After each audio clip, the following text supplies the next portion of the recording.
Hello students, कैसे हो आप सभी। स्वागत है आप सभी का वोल्केनो आईएएस के इस प्लेटफॉर्म पे। स्टूडेंट्स, अगर हम बात करें इस लेक्चर की, तो ये लेक्चर हमारा एनसीईआरटी सीरीज का लेक्चर है, जिसके अंदर हमने 11th क्लास की जो हमारी पॉलिटी की एनसीईआरटी है उसको स्टार्ट किया था, इंडियन कॉन्स्टिट्यूशन एट वर्क, जिसके अंदर हमने लास्ट चैप्टर के अंदर रीड किया कि कॉन्स्टिट्यूशन क्यों ज़रूरी है, वाई और how. Constitution why and how के बारे में हमने देखा था कि कॉन्स्टिट्यूशन क्यों ज़रूरी है और किस तरीके से यहाँ कॉन्स्टिट्यूशन है उसका फ्रेमवर्क होता है, उसको बेसिकली बनाया गया। बेसिकली अगर हम बात करें कि इंडियन फ्रीडम स्ट्रगल का जो इन्फ्लुएंस उसके ऊपर देखने को मिला, फिर कॉन्स्टिट्यूशन असेंबली जो कैबिनेट मिशन की जो रिकमेंडेशन के बाद में कॉन्स्टिट्यूट होती है, किस तरीके से 2 साल 11 महीने और 18 दिन वो वर्क करती है, तो उन सभी पॉइंट्स के बारे में हमने चैप्टर 1 के अंदर में देखा है कि चैप्टर 1 के बारे में। इसके अलावा जो हमारे कॉन्स्टिट्यूशन के जो डिफरेंट अगर सोर्सेज हैं जहाँ से हमने कॉन्स्टिट्यूशन को लिया है, तो उन सब के बारे में हमने देखा।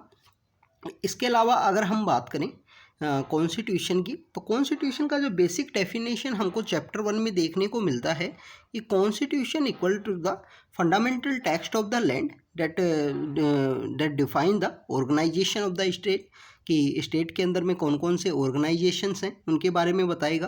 फंक्शंस ऑफ द ऑर्गेनाइजेशन, जो ऑर्गेनाइजेशन के जो बेसिक फंक्शंस हैं उनके बारे में बताएगा, ऑर्गेनाइजेशंस के बारे में बताएगा, उनके फंक्शंस के बारे में बताएगा।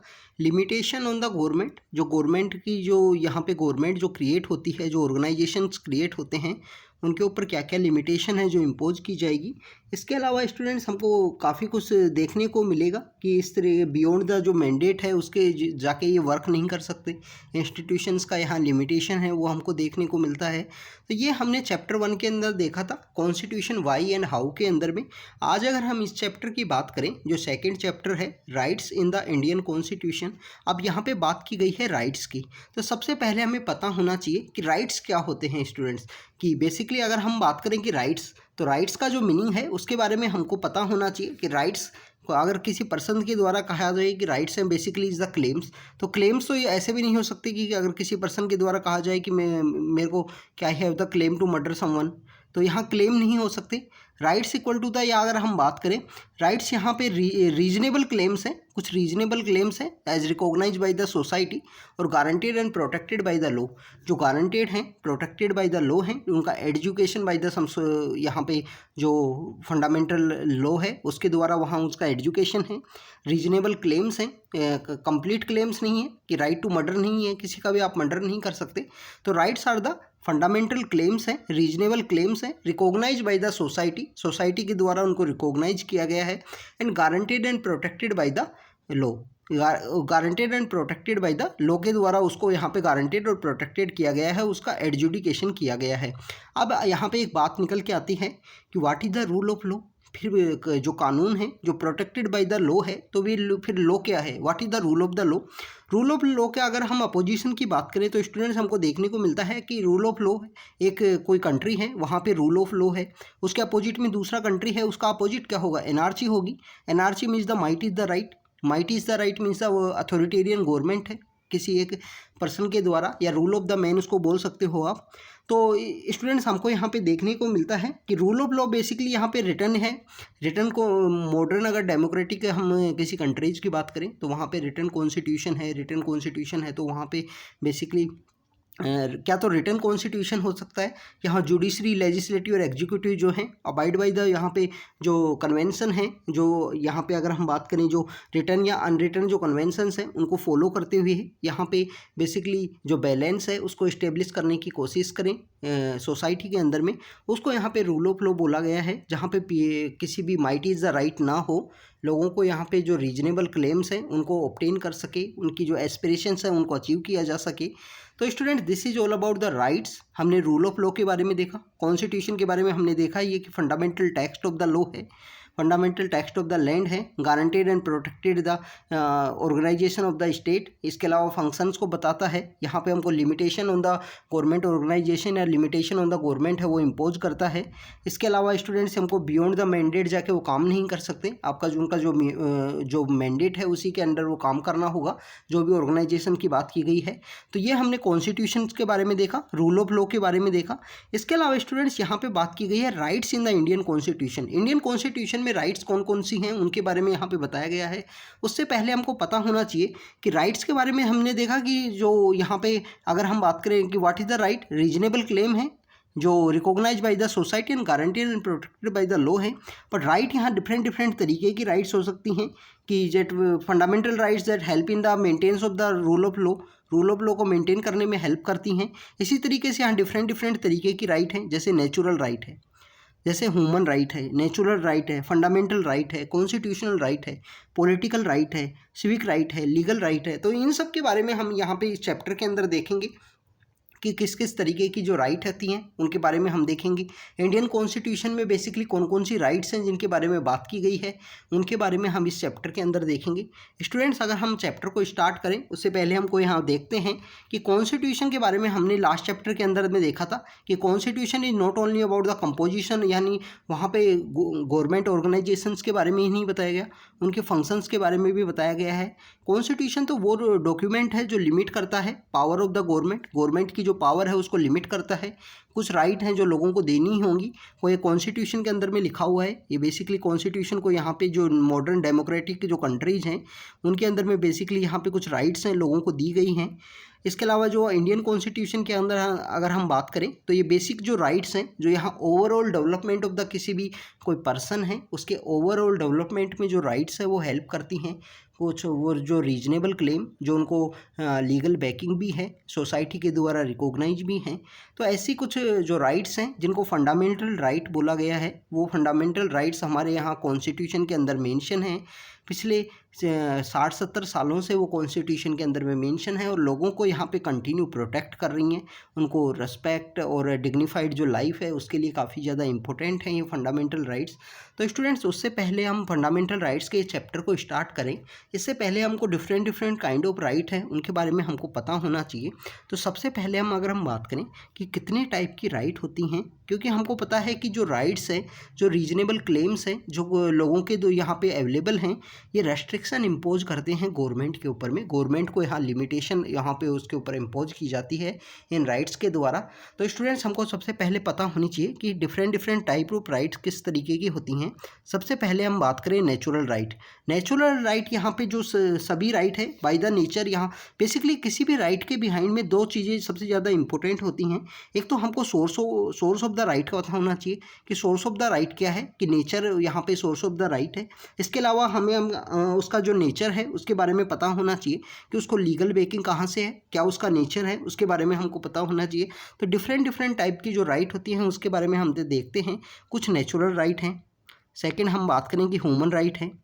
ह्यूमन राइट के बारे में स्टूडेंट्स आपको पता होगा कि इसके बारे में एक डिबेट है जो स्टार्ट हुई थी ह्यूमन राइट के बारे में, जब नुरम्बर्ग जो ट्रायल है वो हुए थे, जब वहाँ पे जो नाजी गवर्नमेंट है उनके नाजी पीपल्स के द्वारा जो ह्यूमन राइट का वायलेशन किया गया था, नुरम्बर्ग ट्रायल में ये बात सामने आई थी। फिर UDHR है, UDHR के द्वारा उन ह्यूमन राइट्स को बताया गया। What is UDHR? UDHR basically universal declaration of human right है, जिसके अंदर बताया गया ऐसी कुछ ह्यूमन राइट जो किसी लोगों के द्वारा लोगों को यहाँ पे ह्यूमैनिटी के लिए काफ़ी ज़्यादा इंपॉर्टेंट है। Natural right include the animals and the mans भी इंक्लूड करते हैं, बट एनिमल्स को यहाँ पे हमारे फंडामेंटल राइट के अंदर भी इंक्लूड किया गया है। नेचुरल राइट्स में प्लांट्स को भी इंक्लूड किया गया है। नेचुरल राइट में सभी राइट्स को इंक्लूड किया गया है। थर्ड, अगर हम बात करें कि फंडामेंटल राइट्स जो काफ़ी ज़्यादा इंपॉर्टेंट है ओवरऑल डेवलपमेंट के लिए, बेसिकली इसके अंदर जो वर्ड है फंडामेंटल वो शो करता है कि they are the basic rights for overall development of any person, any citizen of the country. जो इंडिया के अंदर बेसिकली अगर हम बात करें कि जो फंडामेंटल राइट है वो हमारे पार्ट 3 है उसके अंदर में मेंशन है। पार्ट 3 के अंदर में इन फंडामेंटल राइट्स को मेंशन किया गया है। इसके अलावा स्टूडेंट्स, हमको पता चलता है कि कॉन्स्टिट्यूशनल राइट्स के बारे में भी पता लगता है इसी चैप्टर के अंदर में। हमको यहाँ पे पता लगता है कि जो बेसिकली यहाँ पे जो सिविक राइट हैं, जो लीगल राइट हैं, आप देखिए कि पॉलिटिकल राइट है। पॉलिटिकल राइट्स की अगर हम बात करें तो हमको यहाँ पे पॉलिटिकल राइट्स के बारे में पता लगता है कि जिस तरीके से जो पॉलिटिकल राइट है जिसमें वोट देने का अधिकार है। इसके अलावा अगर हम बात करें कि बेसिकली वोट देने का अधिकार है, अगर हम बात करें कि वोट कंटेस्ट करने का जो लोगों को यहाँ पे राइट है, उन सबको पॉलिटिकल राइट के अंदर इंक्लूड किया गया है। बहुत सारे ऐसे कंट्री हैं जिनके अंदर में कंटिन्यू अभी जो वुमेन्स हैं उनको वोटिंग राइट नहीं दिया गया, राइट टू इक्वलिटी के थ्रू। तो वोटिंग राइट ना देने की वजह से वहाँ उन कंट्रीज़ के द्वारा कंटिन्यू वुमेन्स के द्वारा प्रोटेस्ट किया जा रहा है। ये वो राइट्स की जो डिमांड है उसको रिकॉग्नाइज किया जा रहा है। आप देखिए कि प्रेजेंट समय में 2022 का अक्टूबर चल रहा है, इसी समय में देखिए कि ईरान के अंदर में जो प्रोटेस्ट चल रहा है हिजाब से रिलेटेड, ईरान के अंदर में जो प्रोटेस्ट चल रहा है वो भी इक्वलिटी के लिए ही है यहाँ पे, कि वुमेन्स के अगेंस्ट में ही क्यों रेस्ट्रिक्शन लगाए जाएँ। तो वो वहाँ पे जो प्रोटेस्ट चल रहा है वहाँ की वुमेन्स के द्वारा प्रोटेस्ट किया जा रहा है। तो स्टूडेंट्स यहाँ डिफरेंट टाइप की जो राइट्स हैं उनके बारे में हमने देखा। अब हम यहाँ पे बात करते हैं कि हम इस चैप्टर के अंदर में क्या हमको यहाँ पे रीड करेंगे, क्या हम समझने की कोशिश करेंगे। सबसे पहले हम इस चैप्टर में देखने की कोशिश करेंगे कि फंडामेंटल राइट जो हमारे कॉन्स्टिट्यूशन के अंदर में लिस्टेड हैं वो कितने तरीके की राइट हैं, कौन कौन सी राइट हैं जो यहाँ पे रिकॉग्नाइज की गई हैं हमारे कॉन्स्टिट्यूशन के द्वारा, हमारे लोगों को दी गई हैं। और इन राइट्स का जो प्रोटेक्शन है, आप देखिए कि अगर हमारी फंडामेंटल राइट्स का वायलेशन होता है, जो भी हमको जो राइट दिया गया है, जो हमको अधिकार दिया गया है, अगर उसको अचीव नहीं कर पाते हैं हम, तो किस तरीके से उस फंडामेंटल राइट है, उस फंडामेंटल राइट को यहाँ पे हम प्रोटेक्ट कर सकते हैं। तो बेसिकली यहाँ पे फंडामेंटल राइट के बारे में हमें पता लगता है। सेकेंड, यहाँ पे हमको जो प्रोटेक्शन के लिए जुडिशरी के द्वारा जो इन फंडामेंटल राइट्स को यहाँ प्रोटेक्ट करने के लिए जो रोल प्ले किया जाता है, तो उसके बारे में हमें पता लगता है। फर्स्ट पता लगता है फंडामेंटल राइट के बारे में कि लोगों को फंडामेंटल राइट दी गई है, तो उसके बारे में हम इस चैप्टर में रीड करेंगे कि कौन कौन सी राइट हैं जो हमारे लोगों को यहाँ पे प्रोवाइड की गई हैं इंडियन कॉन्स्टिट्यूशन के अंदर में। सेकेंड, हम यहाँ पे बात करेंगे कि इंडियन जुडिशरी का क्या रोल है इन राइट्स को प्रोटेक्ट करने के लिए। और थर्ड, हम यहाँ पे बात करेंगे कि फंडामेंटल राइट्स के अलावा जो हमारा पार्ट 4 है जिसके अंदर directive principle of state policy हैं। Directive principle of state policy के बारे में स्टूडेंट्स हमको पता होना चाहिए कि directive principle of state policy basically जो प्रिंसिपल है, जो गवर्नमेंट का प्रिंसिपल है कि ये जो पॉलिसी फ्रेमवर्क के समय में इन रूल्स को फॉलो करना काफ़ी ज़्यादा इंपॉर्टेंट है। जैसे आप देखिए कि फंडामेंटल राइट जो पार्ट 3 के अंदर मेंशन है, जो बेसिक राइट्स हैं, mean to be being in the force होनी चाहिए लोगों को ओवरऑल डेवलपमेंट के लिए। जो पार्ट 3 है उसकी जो राइट है वो यहाँ पे पार्ट 3 के अंदर जो राइट है वो बेसिकली इसके ओवरऑल डेवलपमेंट के लिए काफ़ी ज़्यादा इंपॉर्टेंट है। बेसिकली अगर हम बात करें कि पार्ट 4 की जो यहाँ पे कुछ राइट्स बताई गई हैं वो यहाँ पे प्रिंसिपल हैं, basically directive principle of state policy जो डीपीएसपी है। डीपीएसपी यहाँ पे प्रिंसिपल के रूप में काम करते हैं। कोई भी गवर्नमेंट जब अपनी पॉलिसी का फ्रेमवर्क बनाती है तो यहाँ पे जो डीपीएसपी के जो यहाँ पे जो मेंशन किए गए हैं उन डीपीएसपीज़ का यहाँ पे उनका ध्यान में होना ज़रूरी है, उनको फुलफ़िल करना काफ़ी ज़्यादा इम्पोर्टेंट है। बट रीजनेबल रेस्ट्रिक्शन ना होने की वजह से डीपीएसपी का अगर वायलेशन होता है तो उसके लिए आप कभी भी सुप्रीम कोर्ट या हाई कोर्ट के अंदर में अप्रोच नहीं कर सकते हो। बट अगर आपके फंडामेंटल राइट है इसका अगर वायलेशन होता है तो आप आर्टिकल 32, जिसको हमारे डॉक्टर BR अम्बेडकर सर ने इसको जो heart and the soul of the Indian constitution बोला है कि हमारे भारत के संविधान की आत्मा है, आर्टिकल 32। तो आर्टिकल 32 के through, right to constitutional remedy के थ्रू, इसके अलावा आप आर्टिकल 226 के थ्रू यहाँ पे सुप्रीम कोर्ट के अंदर में और हाई कोर्ट के अंदर में अप्रोच कर सकते हो। 32 के थ्रू सुप्रीम कोर्ट में, 226 के थ्रू हाई कोर्ट में, अगर आपकी फंडामेंटल राइट का वायलेशन होता है तो। स्टूडेंट्स आप देखिए कि आप नॉर्मली अगर आप डायरेक्ट आप सुप्रीम कोर्ट के अंदर अप्रोच नहीं कर सकते हो। आप अगर सुप्रीम कोर्ट के अंदर आपको कोई केस के थ्रू जाना है तो आप यहाँ पे जो वे ऑफ अपील है उसी के थ्रू आप सुप्रीम कोर्ट के अंदर अप्रोच कर सकते हो। वे ऑफ अपील क्या है स्टूडेंट? सपोज कीजिए आपका कोई केस है तो सबसे पहले आपका केस हो सकता है लोकल कोर्ट में जाए, फिर आपका हाई कोर्ट के अंदर में जाएगा और फिर उसके बाद में आप हाई कोर्ट के अंदर अगर आपका जजमेंट आता है, आपको विक्ट्री मिलती है, ये विक्ट्री में नहीं मिलती है या मिलती है, अगर आपको विक्ट्री नहीं मिलती है तो आप उसके अगेंस्ट में अपील करोगे सुप्रीम कोर्ट के अंदर में। तो ये है वे ऑफ डायरेक्टली यहाँ पे अप्रोच करने का सिस्टम। अब आप देखिए कि अगर आप फंडामेंटल राइट का वायलेशन हो रहा है तो आप आर्टिकल 32 के थ्रू डायरेक्टली सुप्रीम कोर्ट के अंदर में अपील कर सकते हो, डायरेक्टली सुप्रीम कोर्ट के अंदर में आप अपना जो केस है उसको फाइल कर सकते हो। तो यहाँ पे डायरेक्टली अप्रोच है, डायरेक्टली अप्रोच आर्टिकल 32 के थ्रू है। तो इन सब चीज़ों के बारे में जो हमने देखी कि what is fundamental right, what is DPSP, what is the role of the judiciary to protect the fundamental right, तो उन सब के बारे में आज हम इस चैप्टर के अंदर में देखेंगे। स्टूडेंट्स, यहाँ पे चैप्टर के स्टार्ट में दो यहाँ पे स्टोरी बता रखी हैं। दो बेसिकली स्टोरी ये हैं, जब 1982 में एशियन गेम्स का आयोजन है जो इंडिया के अंदर हुआ था, न्यू दिल्ली के अंदर में, तो उस समय में यहाँ पे एक स्टोरी बता रखी है कि कुछ ऐसे वहाँ पे लेबरर्स हैं वो वर्क कर रहे हैं। उनको बेसिकली वहाँ पे वर्किंग सिस्टम के टाइम में डिग्निफाइड लाइफ के लिए, जो वर्कर्स के लिए डिग्निफाइड लाइफ होनी चाहिए, उनको प्रॉपर वे में जो सैनिटेशन है, प्रॉपर वे में उनको हाइजीनिक जो फूड है वो सब नहीं प्रोवाइड किया जा रहा। इसके अलावा अगर हम बात करें स्टूडेंट्स, उनको वो तो प्रोवाइड नहीं किया जा रहा। इसके अलावा हम बात करें कि वहाँ उनको बेसिकली जो लेबर है उनका जो रुपए मिलना चाहिए वो भी वहाँ उनको कम पे किया जा रहा है, जो वेज है वो भी कम पे किया जा रहा है। तो इसके अगेंस्ट में कोई सुप्रीम कोर्ट के अंदर में जाता है और इनको यहाँ पे बेसिकली सुप्रीम कोर्ट के द्वारा जजमेंट दिया जाता है और इनको यहाँ पे इनके जो अधिकार हैं वो मिल जाते हैं। सेकेंड केस यहाँ पे बताया गया है कि बेसिकली कोई पर्सन है, वो यहाँ आसाम से बिलोंग करता है और वो पर्सन मेंटली अनफिट होने की वजह से उसको यहाँ पे कंटिन्यू ट्रायल प्रोसेस के अंदर नहीं रखा जा रहा। ट्रायल प्रोसेस के अंदर नहीं रखे जाने की वजह से वहाँ पे हाई कोर्ट के द्वारा या सुप्रीम कोर्ट के द्वारा यहाँ जजमेंट दिया जाता है कि पहले इनको जो मेंटल हॉस्पिटल है उसमें इसका ट्रीटमेंट कराइए, क्योंकि this person is unable to fit for the trial के लिए ये पर्सन फिट नहीं है।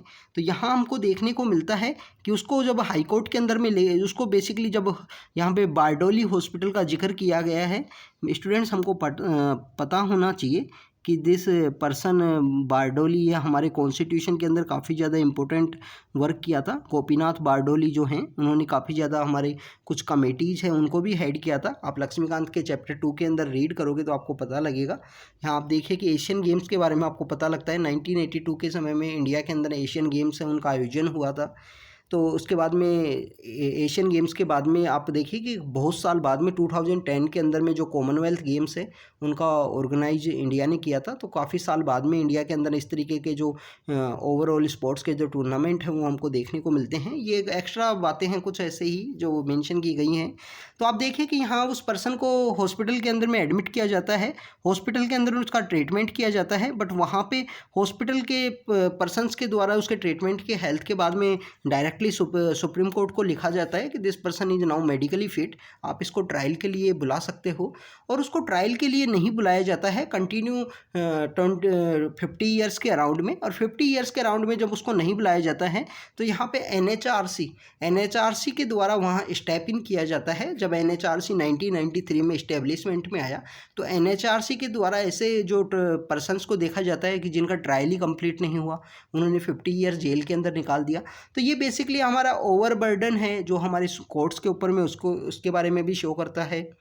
सेकंड शो करता है कि जिन इंस्टीट्यूशंस का काम है लोगों की जो राइट्स है उनको प्रोटेक्ट करना, उनके द्वारा प्रॉपर वर्क नहीं किया जा रहा, हर जगह इस तरीके से वर्क नहीं किया जा रहा। आप देखिए कि प्रेजेंट समय में एक जर्नलिस्ट थे उनको जेल के अंदर रख दिया गया था। हमारा जो बेसिकली प्रिवेंटिव डिटेंशन के थ्रू उसको जेल के अंदर रखा गया around 2 year.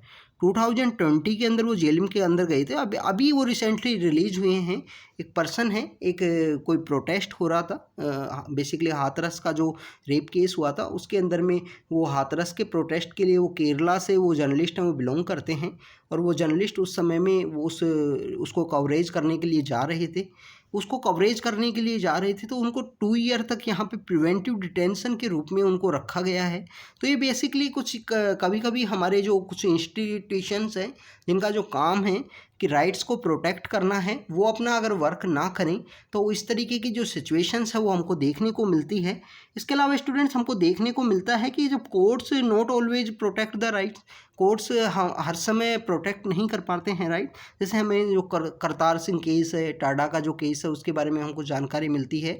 Kartar Singh case के बारे में आप ज़रूर गूगल करके रीड करना कि what is Kartar Singh case, जो टाडा से रिलेटेड है। वो जब वहाँ पे किस तरीके से जो कोर्ट्स हैं उनके द्वारा अपनी प्रॉपर ड्यूटी नहीं किया जाती, जब ये जो दूसरे इंस्टीट्यूशंस हैं, जिस तरीके से आप देखें कि national commission for schedule cast है, शेड्यूल ट्राइब है, इसके अलावा हमको देखने को मिलता है NHRC national human right commission है, उनके द्वारा यहाँ पे अप्रोच किया जाता है, स्टेप इन किया जाता है। और ऐसे केसेस को काफ़ी ज़्यादा बार हमको देखने को मिलता है कि इस तरीके के जो इंस्टीट्यूशंस हैं उनका भी काफ़ी अच्छा रोल प्ले किया जाता है यहाँ पे। तो स्टूडेंट्स ये सब हमको देखने को मिला, राइट्स के बारे में हमने देखा। तो हाँ, अब यहाँ पे जो हमको बेसिकली यहाँ समझने को मिलता है कि हमारा कॉन्स्टिट्यूशन के अंदर में जो पार्ट 3 है, उसके अंदर में हर सिटीजन को यहाँ पे राइट दिए गए हैं, कुछ अधिकार दिए गए हैं कि राइट टू लाइफ है और लिबर्टी है।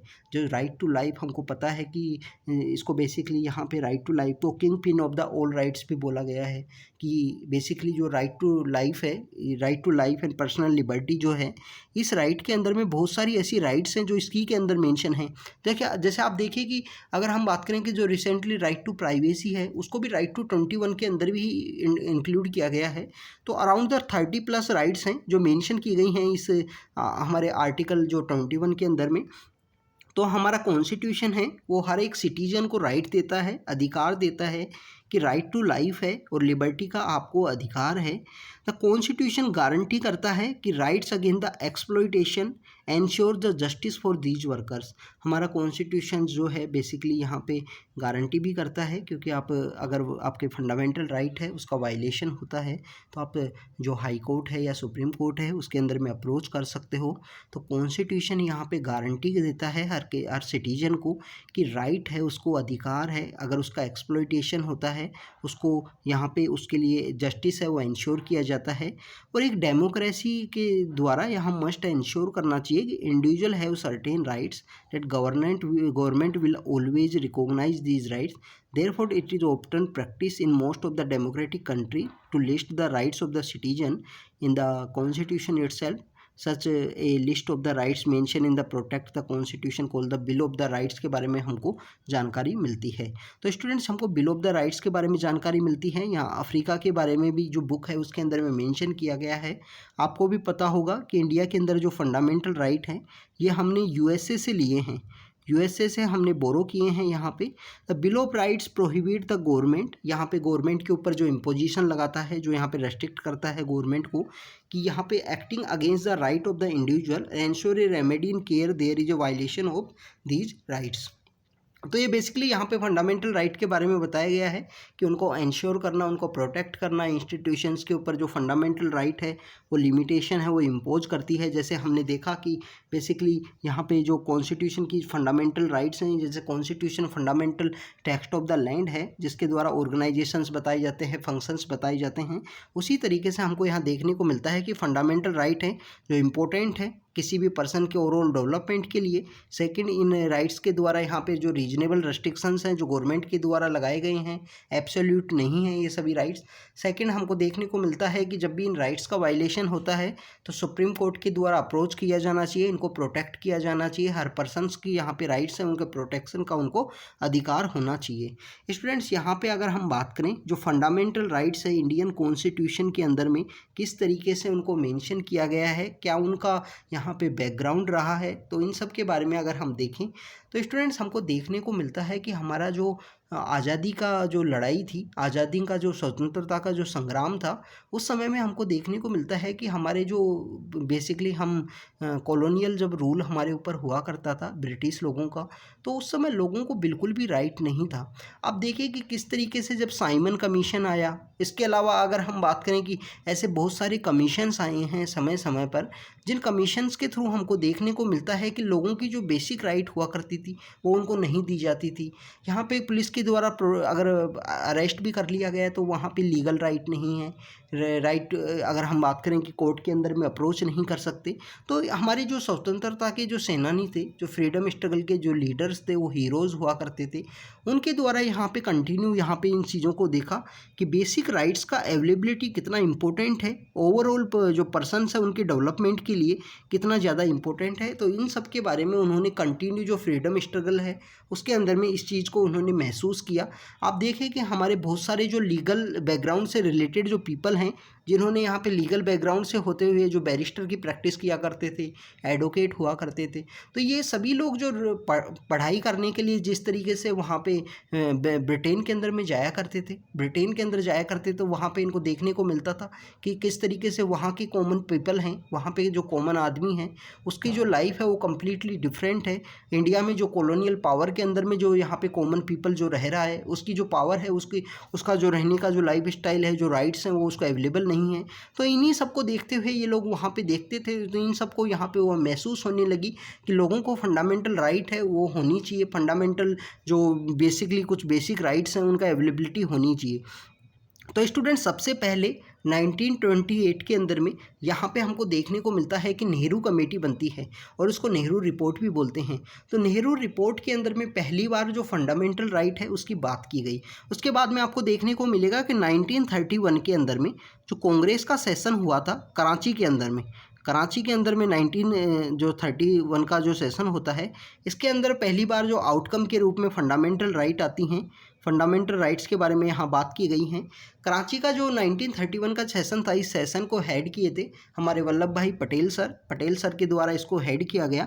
मोतीलाल नेहरू कमेटी जो 1928 के अंदर में आई, वहाँ पे बिल ऑफ राइट्स की बात की गई कि फंडामेंटल राइट होनी चाहिए।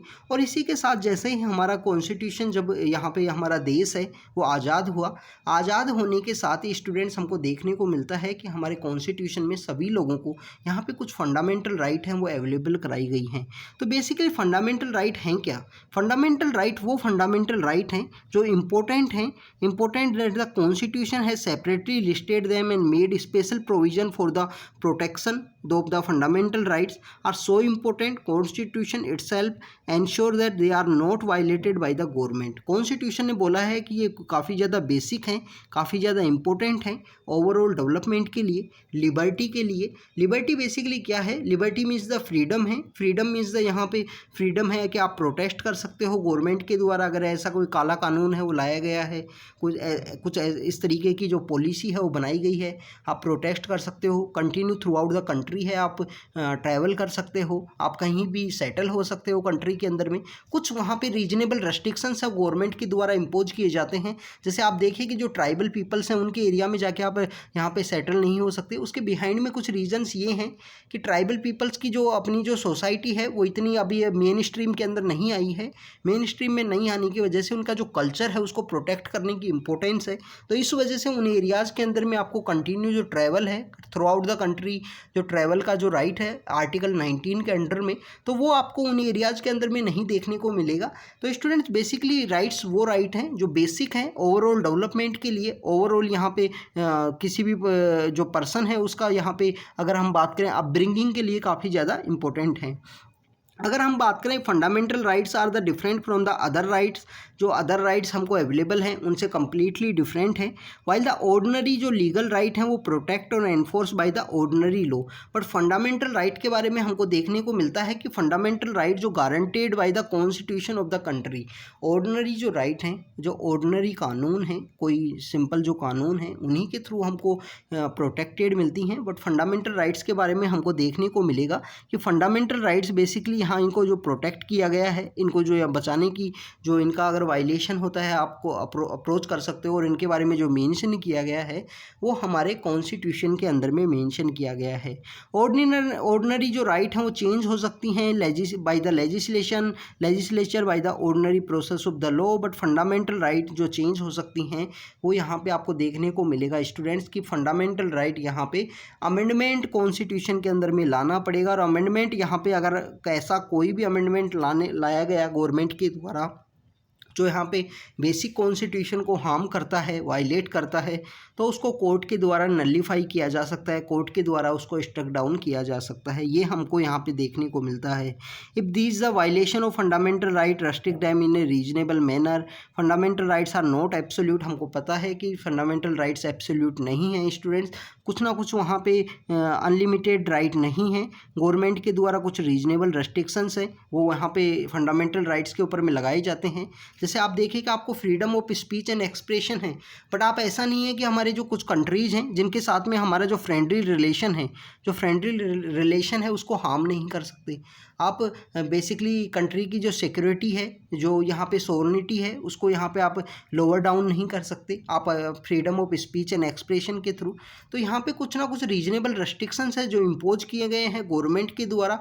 फंडामेंटल राइट्स आपको दी गई हैं बट कम्प्लीटली एब्सोल्यूट नहीं दी गई हैं, कोई ना कोई रीजनेबल रेस्ट्रिक्शंस है वो गवर्नमेंट के द्वारा यहाँ पे इम्पोज किए गए हैं आपके ऊपर में। आप देखिए कि हर तरीके की जो राइट है उसके ऊपर रीजनेबल रेस्ट्रिक्शंस आपको देखने को मिलेंगे। रीजनेबल रेस्ट्रिक्शंस बेसिकली आपको लिमिट में जो चेक एंड बैलेंस है उसके मेंटेन के लिए काफ़ी ज़्यादा इंपॉर्टेंट हैं स्टूडेंट्स। सबसे पहले यहाँ पे हम फंडामेंटल राइट्स की बात करें जो हमारे कॉन्स्टिट्यूशन के अंदर मेंशन की गई हैं।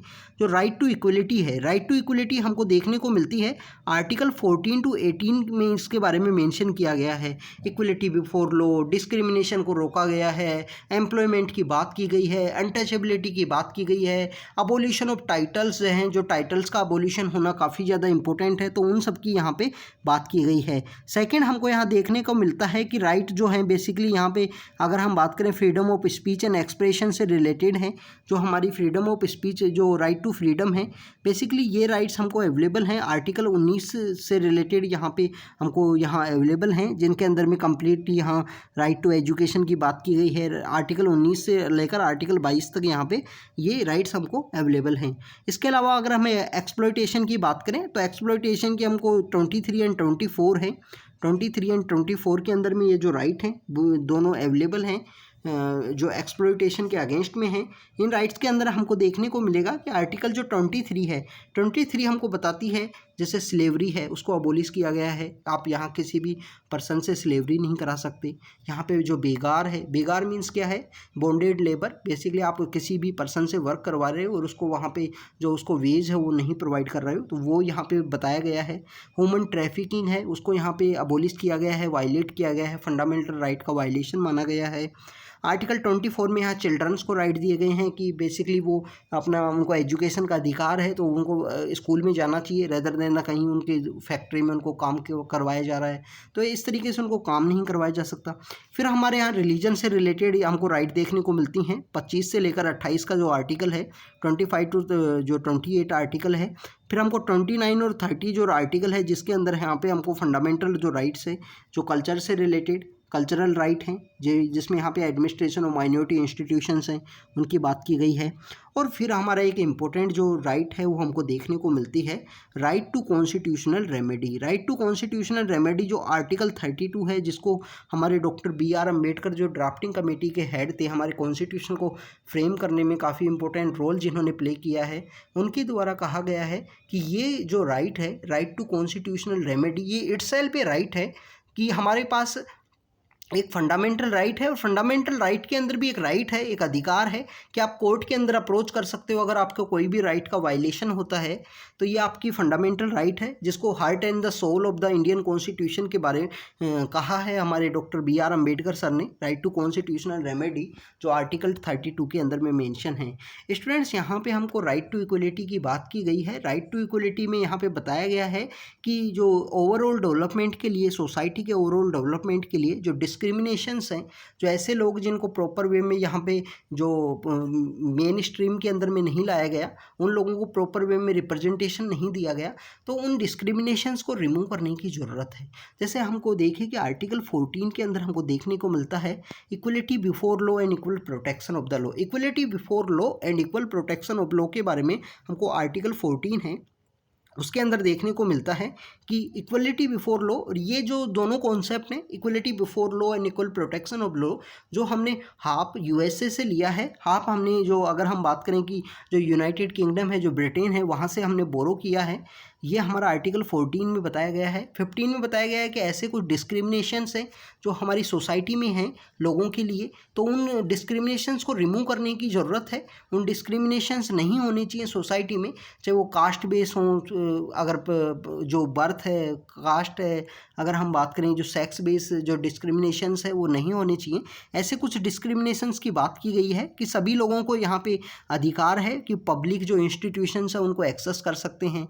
पार्क है, कुआं है, कोई पानी निकालने के लिए जो कुआं है उसको, यहाँ पे जो घाट है, कुआं है, प्लेस ऑफ वर्शिप है, इन सबको इन लोगों के द्वारा यहाँ पे एक्सेस किया जा सकता है। यहाँ पे कुछ ग्राउंड बताए गए हैं, रिलीजन, रेस, कास्ट, सेक्स और प्लेस ऑफ बर्थ, ये 5 ग्राउंड हैं।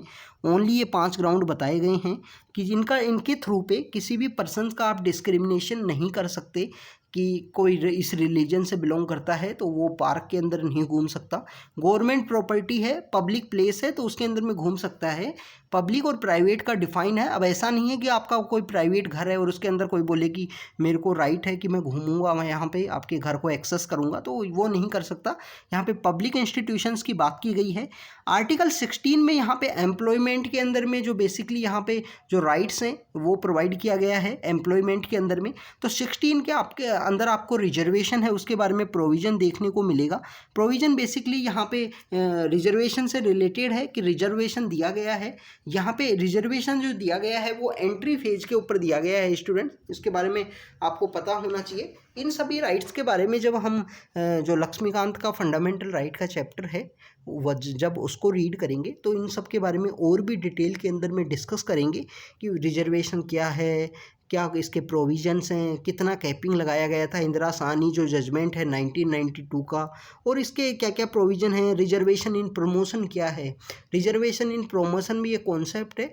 एन नागराज केस क्या है कि नागराज केस के अंदर भी सुप्रीम कोर्ट का जो जजमेंट था वो क्या था। अगर हम बात करें एक एम्स से रिलेटेड भी एक केस है जिसके अंदर बताया गया है कि रिजर्वेशन इन प्रमोशन तो आप कर सकते हो, बट आप देखिए वहाँ पे कुछ 3 पॉइंट भी बताए गए थे कि क्या एडुकेट रिप्रेजेंटेशन है या नहीं है। जो डाटा है वो आपको बताइए कि इनका प्रॉपर वे में रिप्रेजेंटेशन हो पाया है नहीं हो पाया।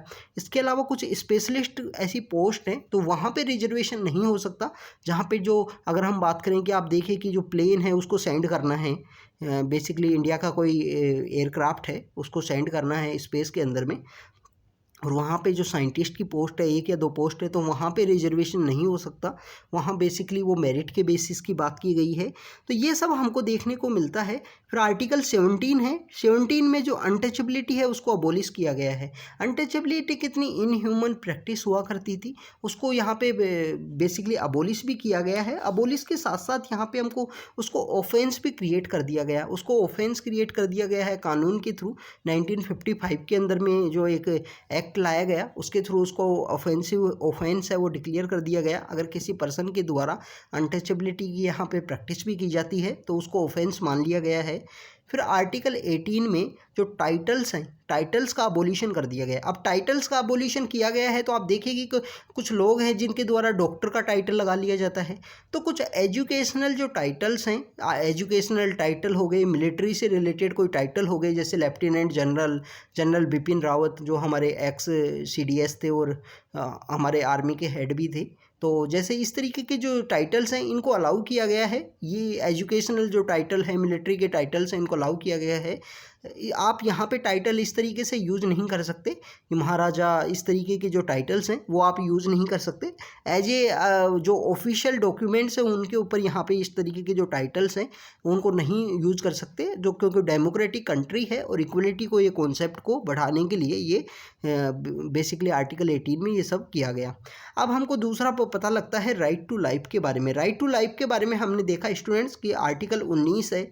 आर्टिकल 19 के अंदर 6 डिफरेंट तरीके की जो राइट्स हैं उनके बारे में बताया गया है, जिससे राइट टू फ्रीडम है। इसमें अगर हम बात करें कि आपको freedom of speech and expression है जो मीडिया के लिए भी काफ़ी ज़्यादा इंपॉर्टेंट है, जो 4th यहाँ पे पिलर है इंडियन डेमोक्रेसी के अंदर में, काफ़ी इंपॉर्टेंट रोल भी प्ले करता है। तो डिफरेंट राइट्स के बारे में हमको पता लगता है। आर्टिकल 21 है जो जिसको किंगपिन ऑफ द राइट्स बोला गया है। It self contains the around the 30 and more rights in it self. कि इसके अंदर जो लेटेस्ट है जो केएस पुट्टास्वामी केस के थ्रू राइट टू प्राइवेसी है वो भी इसके अंदर कंटेन की गई है। तो प्रोटेक्शन ऑफ लाइफ और पर्सनल लिबर्टी है उसकी बात की गई है 31 के अंदर। तो बेसिकली ये कुछ राइट्स हैं जिनके अंदर में यहाँ पे आर्टिकल जो 19 से लेकर 22 तक इसके अंदर में इनकी बातें की गई हैं। इसके अलावा स्टूडेंट्स हमको अगर हम बात करें प्रिवेंटिव डिटेंशन की बात की गई है। प्रिवेंटिव डिटेंशन है उसकी बात की करें, कोई भी पर्सन है अगर उसने कोई क्राइम कमिट किया है और पुलिस को उसके ऊपर सस्पेक्ट है तो उसको पुलिस के द्वारा यहाँ पे अरेस्ट किया जा सकता है।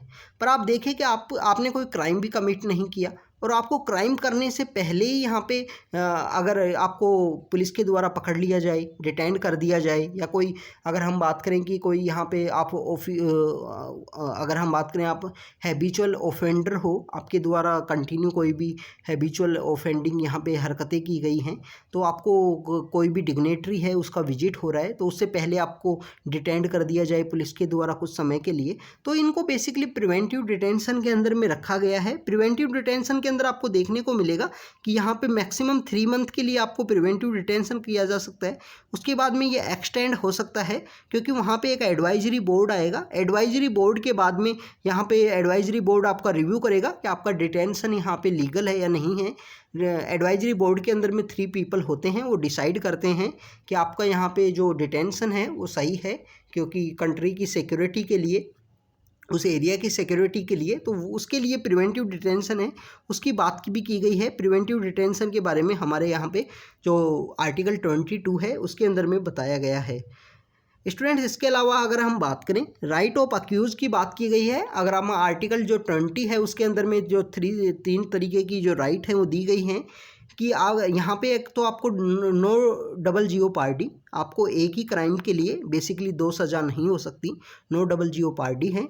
No retrospective of the law, retrospective मतलब बैक डेट में आ जाके आपको कोई भी यहाँ पे जो सज़ा है वो नहीं मिल सकती। आप देखिए कि आपने जो क्राइम है वो कमिट किया 2015 के समय में, अब गवर्नमेंट के द्वारा ऐसा कोई कानून बना दिया जाए और फिर उसके बाद में आपको वहाँ पे पकड़ लिया जाए, तो जिस समय में आपने कोई क्राइम कमिट किया है उस समय में आपने उस तरीके का कानून है या नहीं है, उस तरीके का लॉ है या नहीं है, तो उनके बारे में बेसिकली यहाँ पे रेट्रोस्पेक्टिव वे में यहाँ पे कानून नहीं बन सकता।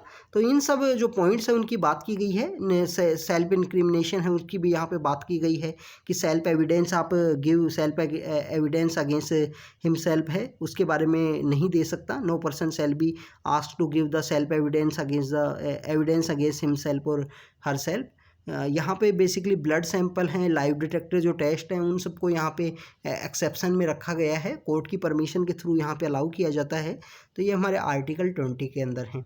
अगर हम बात करें आर्टिकल जो 23 एंड 24 जो काफ़ी ज़्यादा इंपॉर्टेंट है, राइट अगेंस्ट द एक्सप्लॉयटेशन जो बेगार से रिलेटेड है, और इसके अंदर हमें आर्टिकल 24 के अंदर में जो चिल्ड्रंस को प्रोटेक्शन के लिए भी काफ़ी ज़्यादा इंपॉर्टेंट है। स्टूडेंट्स यहाँ पे जो इम्पोर्टेंट बात है कि आपको पता होना चाहिए कि चिल्ड्रंस को यहाँ पे बहुत सारी इंडस्ट्री हैं उनके अंदर में एक फोर्स लेबर के रूप में यूज किया जाता है। फोर्स लेबर के रूप में किस तरीके से उनको यहाँ पे जो चिल्ड्रन हैं उनको कम पेमेंट देनी होती है, कम पेमेंट देने की वजह से उनको यहाँ पे रखा जाता है। बहुत सारी जो फैक्ट्रीज हैं उनके अंदर में फोर्स लेबर के रूप में वर्क किया जाता है। तो ये भी बेसिकली एक चिल्ड्रंस की राइट है, चिल्ड्रंस का एक अधिकार है कि उनका जो चाइल्डहुड है डिग्निफाइड चाइल्डहुड होना चाहिए, उनको जो सभी राइट्स हैं वो अवेलेबल होनी चाहिए। तो गवर्नमेंट के द्वारा जो चिल्ड्रंस को प्रोटेक्ट करने के लिए आर्टिकल 24 में उनका यहाँ पे फोर्स लेबर ना हो, ऐसे कोई भी यहाँ पे लेबर इंडस्ट्री है उनके अंदर में काम ना करें, उसको पनिशेबल ऑफेंस है वो क्रिएट कर दिया गया है। इसके अलावा स्टूडेंट्स आपको पता होगा एक इंडियन जो सिगरेट होता है बीड़ी जिसको बोलते हैं लोकल लेवल पे, जो बीड़ी होती है, बीड़ी इंडस्ट्री के अंदर जो चाइल्ड है उनको काफ़ी ज़्यादा यूज किया जाता है। बेसिकली बीड़ी इंडस्ट्री के अंदर आपको देखने को मिलेगा कि वो रोल करना होता है उसको, बीड़ी को बेसिकली वो तेंदू पत्ता जो होता है जिससे वो बनती है, तो उसमें चिल्ड्रंस के द्वारा यहाँ पे जो उसको रोल करने में काफ़ी ज़्यादा इजी होता है। इस वजह से चिल्ड्रंस को फोर्स लेबर के रूप में बीड़ी इंडस्ट्री के अंदर बहुत ज़्यादा वर्क किया जाता है। इसके अलावा स्टूडेंट्स हमको यहाँ देखने को मिलता है कि freedom of faith and worship है, उसके बारे में भी राइट्स हैं कि आप आर्टिकल 25 से लेकर freedom of profession and propagation है वो आप कर सकते हो। फ्रीडम ऑफ कंसाइंस है आपको, ये हमारा 25 के अंदर है। 25, 26, 27 एंड 28, ये जो 4 राइट हैं रिलीजन से रिलेटेड राइट हैं। तो यहाँ पे सभी लोगों को आपका जो जिस भी धर्म को मानते हैं या नहीं मानते हैं तो उन सबको यहाँ पे राइट हैं, अधिकार हैं कि आप अपना जो रिलीजन है उसको प्रोफेस भी कर सकते हो, प्रोपोगेट भी कर सकते हो। बट यहाँ पे आप फोर्सफुली कन्वर्जन नहीं कर सकते, किसी भी पर्सन को आप फोर्सफुली जो कन्वर्जन है वो नहीं कर सकते। जैसे अभी कुछ समय पहले आप देखिए कि last week in the September 2022 के में जो पंजाब से कुछ केसेस आ रहे थे कि क्रिश्चियनिटी को कुछ पीपल्स हैं उनको क्रिश्चियनिटी के अंदर कन्वर्ट किया जा रहा है। तो इस तरीके के आप फोर्सफुली किसी पर्सन को आप कन्वर्ट नहीं कर सकते किसी भी रिलीजन के अंदर में। तो इस तरीके ये हमारा जो वायलेशन होगा आर्टिकल 25 का, प्रोपोगेट कर सकते हो आप अपने रिलीजन से रिलेटेड जो भी राइट्स हैं। तो ये यहाँ पे हमारे यहाँ अगर हम बात करें कि आर्टिकल जो 25 से 28 हैं रिलीजन से रिलेटेड, उन राइट्स के अंदर में इनको मेंशन किया गया है। स्टूडेंट्स, इसके अलावा अगर हम बात करें, रिलीजियस इक्वलिटी का होना काफ़ी ज़्यादा इम्पोर्टेंट है किसी भी कंट्री के अंदर में। अगर हम बात करें किसी भी कंट्री के अंदर में, आप देखिए कि मेजॉरिटी का जो कंसर्न है, मेजॉरिटी का मेन कंसर्न होना चाहिए कि माइनॉरिटी कभी भी आपके वहाँ पे ओप्रेस फील ना करे, माइनॉरिटी आपको यहाँ पे जो अगर हम बात करें फियरफुल है वो फील ना करे। ये जो वर्ड थे हमारे जो कॉन्स्टिट्यूशन असेंबली के मेंबर थे सरदार हुकम सिंह जी, उनके वर्ड थे कि माइनॉरिटी को सेफ एंड सिक्योर फील करवाना मेजॉरिटी का जो है मेन फंडामेंटल वर्क है यहाँ पे। तो बेसिकली आर्टिकल 29 एंड 30 हैं, आर्टिकल 29 एंड 30 हैं जो यहाँ माइनॉरिटी के प्रोटेक्शन के लिए, चाहे कल्चर के प्रोटेक्शन के लिए, लिंग्विस्टिक प्रोटेक्शन के लिए। इसके अलावा 30 की बात करें जो उनका एडमिनिस्ट्रेशन ऑफ इंस्टीट्यूशंस है, उनका इंस्टीट्यूशंस के इस्टेब्लिशमेंट के लिए ये राइट्स यहाँ पे प्रोवाइड किए गए हैं। ये राइट्स, ये अधिकार हैं यहाँ पे लोगों को कि इन राइट्स के थ्रू वहाँ पे अपना जो किसी भी माइनॉरिटी इंस्टीट्यूशन के द्वारा अपना इंस्टीट्यूशन है उसका इस्टेब्लिशमेंट किया जा सकता है। इसके अलावा वहाँ पे जो इंस्ट्रक्शन है वो किस मीडियम के अंदर होंगे ये गवर्नमेंट के द्वारा डिसाइड किया जाएगा या इंस्टीट्यूशंस के द्वारा उनके कल्चर को किस तरीके से प्रोटेक्ट करना है। ये आर्टिकल 29 और 30 के अंदर में इनको यहाँ पे मेंशन किया गया है स्टूडेंट्स। तो ये बेसिकली आर्टिकल 29 एंड 30 हैं, वो काफ़ी ज़्यादा इंपॉर्टेंट हैं। सरदार हुकम सिंह जी ने हम काफ़ी इंपॉर्टेंट बात बोली है, इनके बारे में आप ज़रूर देखना, बुक के अंदर में लिखा हुआ है। इसके अलावा स्टूडेंट जो राइट टू कॉन्स्टिट्यूशनल रेमेडी जिसकी हम बात कर रहे थे, जिसके लिए जो हमारे ऑनरेबल BR अम्बेडकर सर ने बोला है कि soul and heart of the Indian constitution है, तो उसके कुछ यहाँ पे कुछ प्रोविज़न है जैसे हैबियस कॉर्पस है, मैंडेमस है। इसके अलावा अगर हम बात करें प्रोहिबिशन उसके वर्ड से ही शो किया जा रहा है कि यहाँ पे जो हायर कोर्ट है, हायर अथॉरिटी है, उसके द्वारा किसी लोअर कोर्ट को, यहाँ पे लोअर अथॉरिटी को प्रोहिबिट किया गया है कि आप ऐसे केसेस हैं अपने अंडर नहीं ले सकते। क्यू वारंटो हैं, क्यू वारंटो के अंदर बेसिकली कुछ बातें बताई गई हैं। इसी की तरह यहाँ पे सर्श्योररी है, certiorari means the to be certified. तो इस तरीके से जो 5 तरीके की है जो हमारी राइट टू कॉन्स्टिट्यूशनल रेमेडी है उनके बारे में यहाँ पे मेंशन किया गया है। जैसे आप देखिए कि हैबियस कॉर्पस बेसिकली क्या है कि किसी भी पर्सन के द्वारा आपको डिटेंड किया जाए, डिटेंड कर दिया गया तो वहाँ पे आपको प्रॉपर जो लीगल राइट है वो यहाँ पे अवेलेबल नहीं है। Habeas corpus means the court order that arrest person should be presented before it and it can also order set free the arrest person if the manner or the ground of the arrest are not lawful or satisfactory. अगर satisfactory lawful नहीं है तो court के द्वारा उसको यहाँ पे release किया जा सकता है। तो बेसिकली हैबियस कॉर्पस ये है कि किसी भी पर्सन को यहाँ पे कोई भी अथॉरिटी के द्वारा डिटेन नहीं किया जा सकता। तो स्टूडेंट्स इसके बारे में आप देखिए कि एक अजय देवगन की एक मूवी थी, आप देखिए कि मूवीज़ के अंदर भी इन सब के बारे में काफ़ी ज़्यादा कभी कभी मेंशन किया जाता है। एक मूवी थी जिसके अंदर में अजय देवगन कहीं सत्संग के लिए जाते हैं, उसमें अजय देवगन का एक रोल होता है, वो बहुत ज़्यादा टीवी देखता रहता है, मतलब केबल से रिलेटेड उनका कुछ वर्क होता है। तो उसके अंदर में उन्होंने मेंशन किया था, दृश्यम नाम था स्टूडेंट, दृश्यम उस मूवी का नाम था। तो उसके अंदर में वो कहीं पे बैठे होते हैं तो कोई उनके पास पर्सन आता है और पूछता है कि पुलिस वाले ने उनके किसी पर्सन को पकड़ के काफ़ी दिन से रख रखा है, तो आप मेरे को क्या करना होगा कि आप सुप्रीम कोर्ट के अंदर में जाइए या आप हाई कोर्ट के अंदर में जाइए और वहाँ पे आप अपील कीजिए कि हैबियस कॉर्पस आपको राइट है। तो हैबियस कॉर्पस के बारे में वहाँ दृश्यम मूवी में मेंशन किया गया था। आप कभी मूवीज़ में भी काफ़ी ज़्यादा लीगल से रिलेटेड होती हैं, उनके अंदर में काफ़ी कुछ बातें हैं वो मेंशन की जाती हैं। आप देखें कि अभी एक रिसेंटली जय भीम नाम से एक मूवी हो रही थी, जिसके अंदर में भी काफ़ी कुछ है, लीगल से रिलेटेड काफ़ी कुछ बातें हैं वो बताई गई थी। तो this is all about the habeas corpus कि आपका जो डिटेंशन है वो लॉफुल है या नहीं है। कोर्ट के द्वारा कहा जाए कि मेरे सामने आप रिप्रेजेंट कीजिए, मेरे साथ आप प्रेजेंट कीजिए, मेरे द्वारा इसको चेक किया जाएगा। इसी के थ्रू मैंडेमस की अगर हम बात करें तो ये रिट है, ये बेसिकली कुछ 5 रिट्स हैं जो हमारे आर्टिकल 32 के अंदर मेंशन है। तो मैंडेमस जो रिट है ये इशू की जाती है जब कोर्ट फाइंड करता है कि किसी जो ऑफिस है उसके होल्डर के द्वारा अपनी जो ड्यूटी है वो अच्छे से नहीं की गई है। तो ड्यूटी अच्छे से नहीं की गई है तो उसके लिए बेसिकली यहाँ पे किसी ऑफिस के द्वारा अगर अपनी ड्यूटी अच्छे से ना की गई हो तो यहाँ पे मैंडेमस है, मैंडेमस रिट है, उसको यहाँ पे इम्पोज किया जाता है। प्रोहिबिशन में हमने देखा कि हायर कोर्ट के द्वारा जो लोअर कोर्ट है उसको प्रोहिबिट कर दिया गया कि ये जो आप बेसिकली कोई सब्जेक्ट से रिलेटेड केस है वो आप ले रहे हो तो ये आप प्रोहिबिटेड हो, आप नहीं ले सकते क्योंकि ये केस डायरेक्टली हायर कोर्ट के लिए आना चाहिए। तो लोअर कोर्ट्स को, लोअर ऑफिसेज को यहाँ पे प्रोहिबिट करना। क्यू वारंटो की अगर हम बात करें, if the court finds that the person is holding office but is not entitle to hold office, में तो ऑफिस किसी भी पर्सन के द्वारा इलीगल वे में होल्ड किया जा रहा है तो यहाँ पे क्यू वारंटो जो रिट है वो इम्पोज की जा सकती है। It issue the writ quo warranto and restrict that person from acting as a office holder. Certiorari means the certified. The court orders a lower court or another authority to transfer a matter pending before it to the higher authority and court. तो certified कर दिया गया है कि आप उस matter को जो आपके वहाँ पेंडिंग है वो आप हमको ट्रांसफ़र कर दीजिए। तो इस तरीके से 5 तरीके की रीट है, इनके बारे में हम अच्छे से रीड करेंगे जब हम लक्ष्मीकांत को रीड करेंगे स्टूडेंट। इसके अलावा स्टूडेंट्स अगर हम बात करें national human right commission, national commission for schedule caste, national commission for schedule tribe, ऐसे काफ़ी तरीके के कमीशंस हैं जो हमको देखने को मिलते हैं जो काफ़ी ज़्यादा इंपॉर्टेंट हैं कॉन्स्टिट्यूशन में। कभी कभी हमको देखने को मिलता है स्टूडेंट्स कि काफ़ी सारे केसेस में हमने देखा, जैसे करतार सिंह केस है जो टाडा से रिलेटेड है, जब यहाँ पे कोर्ट्स के द्वारा यहाँ पे ऑलवेज प्रोटेक्ट नहीं की जा सकती हैं राइट्स के बारे में।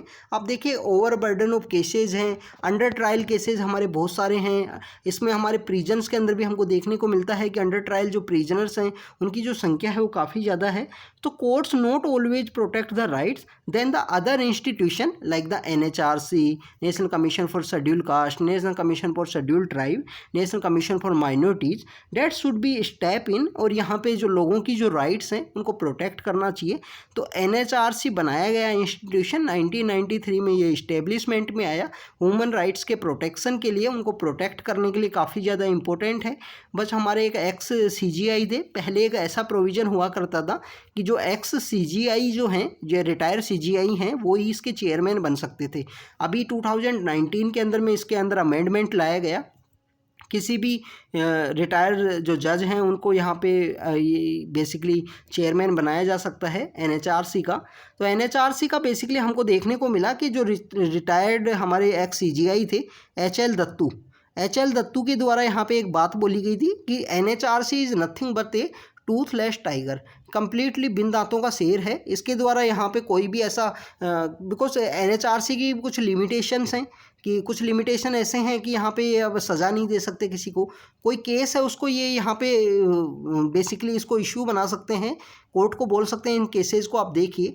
इसके अलावा NHRC के कुछ लिमिटेशंस हैं, तो इनके बारे में हम जब NHRC के बारे में रीड करेंगे तो काफ़ी अच्छे से रीड करेंगे इनके बारे में, जो स्टैट्यूटरी बॉडीज़ हैं जो लक्ष्मीकांत के अंदर भी मेंशन हैं स्टूडेंट्स। इसके अलावा अगर हम बात करें, इसके अलावा हमको यहाँ पे फंडामेंटल राइट्स के बारे में हमने देखा, कुछ काफ़ी डिटेल में नहीं देखा है, तो कुछ थोड़ा मोड़ा जो समझने की कोशिश की है फंडामेंटल राइट्स के बारे में।